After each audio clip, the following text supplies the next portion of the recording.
Hi friends, నేను మీ కేశవ.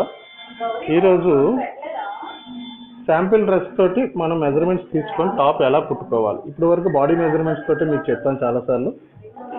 ఇప్పుడు sample dress తీసుకొని దాంట్లో ఎలా మెజర్మెంట్లు తీసుకోవాలి, ఎలా కట్ చేసుకోవాలో మనం చూద్దాం. ఫస్ట్ దీని కొలతలు చూద్దాం.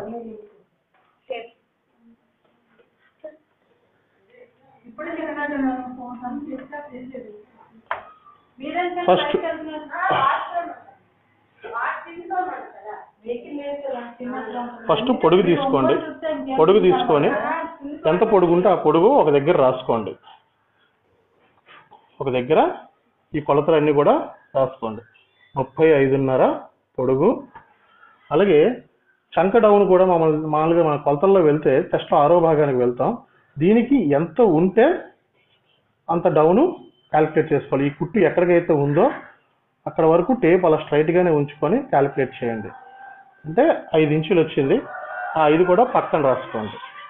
అలాగే నడుము దగ్గర హాఫ్ లెంగ్త్ కూడా మనకి ఎక్కడైతే స్టార్ట్ అవుతుందో అక్కడ తీసుకోండి. 13. ఈ కొలతలన్నీ కూడా ఒక పేపర్ మీద లేదా వేరే చోట రాసుకోండి. అలాగే సైడ్ స్లిట్స్, ఈ సైడ్ స్లిట్స్ కూడా ఎక్కడ వరకు అయితే ఉన్నాయో అక్కడ వరకు మార్క్ తీసుకోండి. 19. ఈ కొలతలు రాసుకున్నాం కదా, ఇక్కడికి ఇవి అయిపోయి ఇప్పుడు మనం షోల్డర్ చూడాలి. ఈ షోల్డర్ కొలతలు ఎలా చూడాలి? జనరల్గా షోల్డర్ కొలత అనగానే చాలా మంది ఏం చేస్తారంటే ఈ చివరి నుంచి ఈ చివరికి కొలుస్తారు. అలా కొలవకండి. ఫస్ట్ ఈ నెక్ గ్యాప్ కొలవండి. నెక్ గ్యాప్ ఎంత వచ్చిందో అది రాసుకోండి. ఒక పక్కనే 5.5 గ్యాప్. అలాగే ఈ షోల్డర్ పట్టి ఎంత ఉంది, ఇది రెడీ ఎంత ఉందో అంత రాసుకోండి. 3 అంటే 2.30 ఒక పక్కన రాయండి. ఇప్పుడు నెక్ డౌన్లు చూద్దాం. ఈ నెక్ డౌన్లు డ్రెస్కి ఎంత ఉన్నాయో అవి రాసుకోండి ఒక దగ్గర. నెక్ డౌన్లు ఏమైనా కావాలి చేయాలి అనుకుంటే ఇప్పుడే మనం తీసుకోవచ్చు. ఇంకా ఎక్కువ డౌన్ దించాలి లేకపోతే పెంచాలి తగ్గించాలి అనేది కూడా మార్పులు ఇక్కడే చేసుకోవచ్చు. బ్యాక్ ఫ్రంట్ కూడా 6 ఇంచులే ఉంది. నాకు అలవాటు అవుతుంది కాబట్టి ఇలా లైన్గా రాస్తున్నాను. మీరు నెక్, షోల్డరు, చెస్ట్, చంక అని విడివిడిగా రాసుకొని అక్కడ ఆ భాగాలు రాసుకోండి. ఇక్కడికి అయిపోయింది. ఇప్పుడు దీన్ని తిరగేద్దాం. ఇలాగా ఒరిజినల్గా ఉంటున్నప్పుడు కొలిస్తే తేడా వస్తుంది. అలాగే తిరగేసి కుట్టు కొలుసుకుంటే మనకి ఈజీగా ఉంటుంది. ఇప్పుడు చెస్ట్ కొలత ఈ కుట్టు దగ్గర నుంచి ఈ కుట్టుకి ఎంత వచ్చింది, ఎక్కడ దాన్ని లాక్కండి. జస్ట్ అది ఎంత వచ్చిందో చూసుకోండి. 17 ఇంచీలు అది ఒక దగ్గర రాసుకోండి. అలాగే నడుము కొలత కూడా మనం 13 ఇంచులకి ఎక్కడైతే తీసుకున్నామో అక్కడ టేప్ పెట్టి నడుము కొలత తీయండి. 14. అలాగే స్లిట్లు, ఈ స్లిట్ దగ్గర ఈ సైడ్ నుంచి ఈ సైడ్కి ఎంత వచ్చిందో రాసుకోండి. 17. ఒకవేళ ఏమైనా పెంచమన్నా తగ్గించమన్నా కూడా కస్టమర్ చెప్పిన విధానాన్ని బట్టి మనం ఇక్కడ పెంచుకోవచ్చు తగ్గించుకోవచ్చు. అలాగే కింద ఈ గేర్ ఎంత ఉందో ఈ గేర్ కూడా కొలత తీసేయండి. తీసేసి అది కూడా రాసుకోండి. 20. ఇవన్నీ ఒక దగ్గర రాసుకోండి. తర్వాత చెయ్యి పొడుగు, చెయ్యి లూజు, చంక, ఈ 3 ఒక దగ్గర రాసుకోవాలి. ముందు చెయ్యి పొడుగు ఈ కుట్టు దగ్గర నుంచి 4 ఇంచులు ఉంది. ఆ తర్వాత చెయ్యి లూజు 10 ఇంచులు ఉంది. 4, 10. తర్వాత చంక రౌండ్, జాకెట్కైనా డ్రెస్కి అయినా సరే ఇది ముఖ్యం. ఇది తీసుకోండి. 7 ఇంచులు ఉంది అంటే 14 ఇంచులు. ఓకే, ఈ కొలతలు తీసేయడం అయిపోయింది. దీన్ని పక్కన పడేద్దాం. చాలా మంది ఏం చేస్తారంటే కొలత డ్రెస్ అనగానే దాన్ని 4 మడతలు వేసేసి ఈ లైనింగ్ మీద పరిచేసి కట్ చేసుకుంటారు. అలా కట్ చేయడం చాలా పొరపాటు అండి. ఎక్కువ తక్కువలు వచ్చే అవకాశం ఉంటుంది. ఇలా మనం కరెక్ట్గా కొలతలు తీసుకోవడం వల్ల అది కరెక్ట్గా వస్తుంది. ఫస్ట్ మనకి కిందన ఎంత మార్జిన్ కావాలో అంత మార్జిన్ వదిలేసుకోవాలి. అదే ప్లెయిన్ డ్రెస్ అయితే కిందన మడత కోసం ఒక 1 ఇంచ్ ఎక్స్ట్రా పెట్టుకుంటాం. ఇది లైనింగ్ డ్రెస్ కాబట్టి కరెక్ట్గా ఎగ్జిక్యూటివ్గా దాని పొడుగు ఎంత ఉందో అంత పొడుగు తీసేద్దాం. 35.5 పొడుగు. తర్వాత చంక కొలత మనం ఎంత తీసాము? 5 ఇంచులు తీసాం. 5 ఇంచులకి ఒక మార్క్ వేయండి. తర్వాత తీసిన కొలత 13 ఇంచులు, అది మార్క్ వేయండి. తర్వాత తీసిన కొలత 19 ఇంచులు, దానికి మార్క్ వేయండి. ఈ మార్కులన్నిటికీ అడ్డంగా గీతలు గీసుకోండి.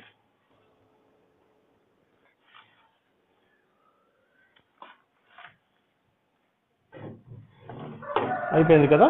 ఇప్పుడు మనం నెక్ వెడల్పు చూసాం ముందు 5.5 వచ్చింది. ఈ 5.5లోనే అటొక పావు ఇంచి ఇటొక పావు ఇంచి ఖర్చులు తీసేయండి, అంటే 5 ఇంచీలు. ఈ 5 ఇంచీల్లో సగానికి మార్క్ చేయండి 2.5. అలాగే షోల్డర్ తాలూకా వెడల్పు 2.30 వచ్చింది. ఈ 2.30కి అటు ఖర్చు కావాలి కాబట్టి అటో పావు ఇంచి ఇటో పావు ఇంచి కలపండి, అంటే 3.5. 3.5కి మార్క్ చేయండి. అటో పావు ఇటో పావు అవుతే ఓకేనా. 2.30కి 1/2 ఇంచి కలిపితే 3.5. తర్వాత తీసుకున్న కొలత చెస్ట్ కొలత. చెస్ట్ మనం ఎంత తీసాం? 17 ఇంచీలు తీసాం. ఆ 17 ఇంచీల్లో సగానికి తీసుకోండి 8.5. అలాగే నడుము 14 ఇంచీలు తీసాం, 7 ఇంచీలకి మార్క్ చేయండి. అలాగే 17 ఇంచీలు కింద సీట్ దగ్గర తీసాము, అది యాజ్ టీజ్గా పెట్టేసుకోండి. కిందన 20 ఇంచీలు తీసాము, దాంట్లోనే సగానికి మార్క్ చేయండి. మార్క్ చేసుకుని వీటికి స్ట్రైట్గా లైన్స్ గీసుకుందాం.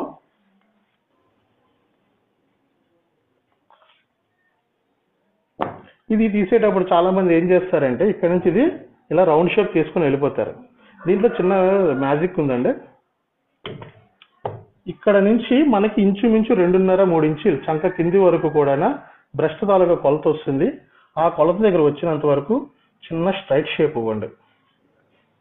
చిన్న స్ట్రైట్ షేప్ ఇచ్చి అక్కడి నుంచి రౌండింగ్ తిప్పండి.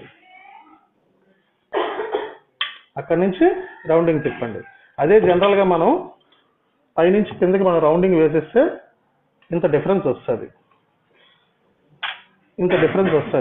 ఈ లూజ్ అనేది చంక దగ్గర ఉండిపోతుంది, చెస్ట్ దగ్గర పడతా ఉంటుంది, టైట్గా ఉంటుంది. సో మీరు ఎంత లూజ్ చేసినా చెస్ట్లో లూజ్ అయిపోదు తప్ప ఈ భాగం మీకు లూజ్ రాదు. సో దానికి చిన్న స్ట్రైట్ షేప్ ఇచ్చుకొని అక్కడి నుంచి కిందికి డౌన్ చేసుకోండి, మీకు నీట్గా ఉంటుంది. డ్రెస్ అనేది టైట్ అవ్వదు. దీనికి షేప్ చేయండి. ఈ మార్క్ ఈక్వల్కి షేప్ చేసుకోండి. కటింగ్ ఎప్పుడు కూడా షేప్ స్కిల్స్ అనేవి చాలా ప్రధానం అండి. ఇవి మీ దగ్గర లేకపోతే కొనుక్కోండి, మార్కెట్లో దొరుకుతాయి. ఈ విధంగా మార్క్ చేసుకున్నాం. మనకి సైడ్ ఓపెన్, సైడ్ స్లిట్స్ ఇక్కడ వస్తాయి. ఇది మనకి చంక రౌండ్. ఈ చంక రౌండ్ మనం ఎంత తీసాం? 7 ఇంచీలు తీసాం. ఇది 7 ఇంచీలు వచ్చిందో లేదో కూడా మనం చెక్ చేసుకోవాలి. 7.5 కరెక్ట్గా సరిపోద్ది. తర్వాత నెక్ డౌన్లో మనం 6 తీసాము. ఆ 6 ఇంచీలకి మనం ఎలాగైతే కొలిసామో క్రాస్కి కొలిస్తే క్రాస్గా, నిలువుగా కొలిస్తే నిలువుగా, రెండింటికి మార్క్ చేసుకోండి. నెక్ డిజైన్ ఏదైనా కావాలంటే క్లాత్ తిప్పేసే వాళ్ళైతే దీని మీద డిజైన్ చేసేయండి. లేదు ఫీజింగ్ పెట్టుకొని క్యాన్వాస్తో తిప్పుకుంటాం అనుకునే వాళ్ళు దీన్ని కట్ చేయకుండా క్యాన్వాస్ కట్ చేసుకొని దీని మీద నెక్ చేసుకుంటే బాగుంటుంది. నేను క్లాత్ మీదే కట్ చేసేస్తాను. కావాలనుకునే వాళ్ళు ఇది ముందు క్యాన్వాస్ కట్ చేసుకోండి. ఇలా క్యాన్వాస్ కట్ చేసుకొని దాన్ని అంటించుకొని దీని మీద పెట్టి కుట్టుకోవచ్చు.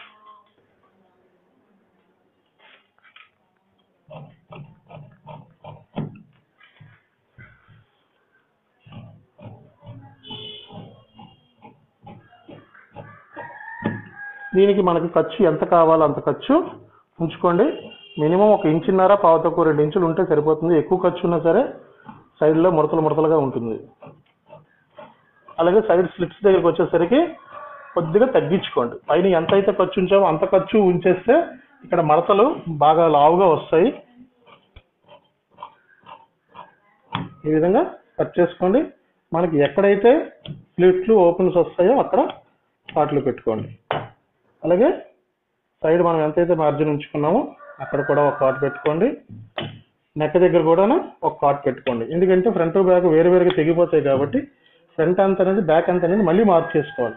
అదే ఒక కాట్ పెట్టుకొని ఉంచుకుంటే మనకి ఈజీగా అర్థమవుతుంది.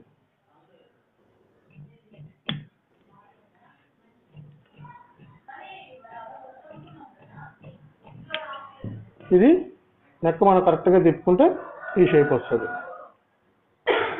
అలాగే ఫ్రంట్కి కూడా చిన్న గుల్క ఇవ్వండి.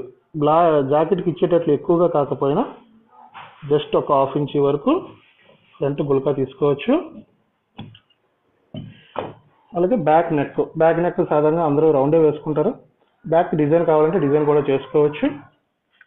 కస్టమర్ ఇష్టాన్ని బట్టి, మీరు తొడుక్కునే అభిప్రాయాన్ని బట్టి మీ ఇష్టాలను అనుసరించి మీకు ఎలా కావాలంటే అలా తీసుకోండి. ఇక్కడికి బాడీ అయిపోయింది. ఇప్పుడు మీకు ఈ చాలా వీడియోస్లో చెప్పాను ఈ స్కేల్ తాలూకు ఉపయోగం. దీన్ని ఇప్పుడు కూడా చూపిస్తాను. ఇదిగోండి, మనం కట్ చేసుకున్న దానికి యాజ్ ఇట్ ఈజ్గా ఆ రౌండింగ్ అనేది తీసుకొచ్చేస్తుంది. అలాగే ఫ్రంట్కి మనకు షేప్ కావాలంటే ఆ షేప్ కూడా కరెక్ట్ రౌండింగ్ పడిపోద్ది. ఇటువంటి స్కేల్ మార్కెట్లో దొరుకుతుందండి, కొనుక్కోండి, లేకపోతే తయారు చేసుకోండి. బాడీ అయిపోయింది. ఇప్పుడు హ్యాండ్స్ తీద్దాం.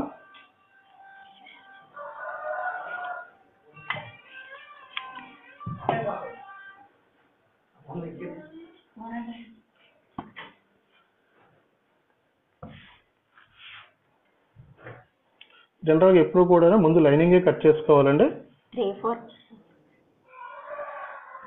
3/4 రాదు.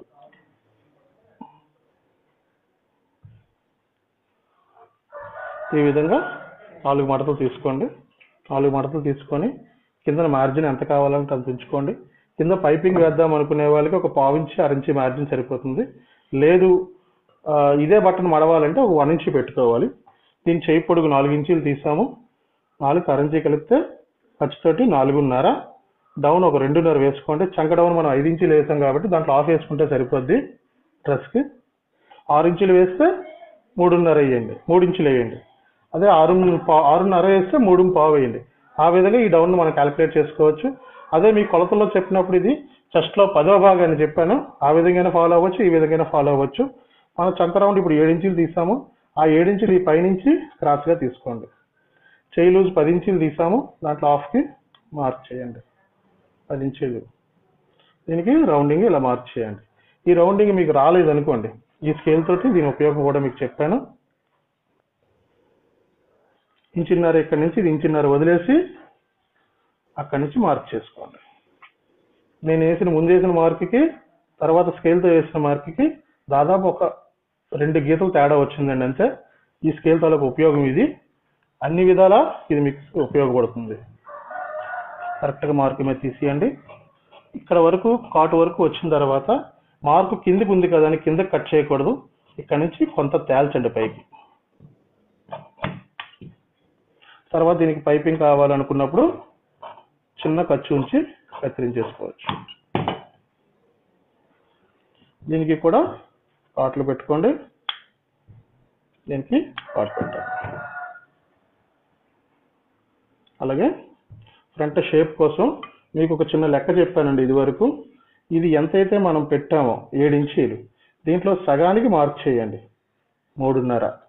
ఈ 3.5 దగ్గర చిన్న సైజు అయితే ఒక 1/2 ఇంచి, పెద్ద సైజు అయితే 3/4 ఇంచి, అంతకన్నా పెద్ద సైజు అయితే ఇంచి వరకు కూడా తీయచ్చు. ఇలా మార్క్ చేసుకోండి.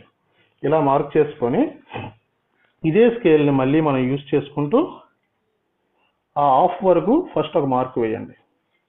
మళ్ళీ దాన్ని తిరగేసి ఈ కాటు వరకు మార్క్ తీసుకోండి. ఆటోమేటిక్గా స్కేల్ తాలూకు యూజింగ్ అనేది తెలిసిపోద్ది. మనం దీనికి సెంటర్ తీసుకొని మనకు ఒక 1/2 ఇంచో 3/4 ఇంచో మార్క్ చేయండి. ఫస్ట్ రౌండ్ మార్కు, తర్వాత స్కేల్ తిరగేసి ఇంకొక మార్కు. ఈ ఖర్చు ఎంత తీయాలి అనే దానికి ఇంకా మనకు భయం ఉండదు, ఈజీగా కట్ చేసుకోవచ్చు. మనం వేసుకున్న మార్క్ మీద కట్ చేసేయండి. ఆ సెంటర్లో ఒక కాట్ పెట్టుకోండి. ఇది ఈ విధంగా లైనింగ్ కట్ చేసుకుంటాం. ఒరిజినల్ సంగతి మీకు తెలిసిందే. మనం పొడికకుండా ఒక 1.5 ఇంచ్ ఎక్స్ట్రా పెట్టుకొని తీసుకోండి. ఈ విధంగా కట్ చేసుకోవచ్చు. అందరికీ అర్థమైందని అనుకుంటున్నాను. నా వీడియో కానీ నచ్చినట్లయితే లైక్ చేయండి, అలాగే అందరికీ షేర్ చేయండి. మరిన్ని వీడియోస్ చూడడానికి కోసం నా ఛానల్ సబ్స్క్రైబ్ చేయండి. Thank you.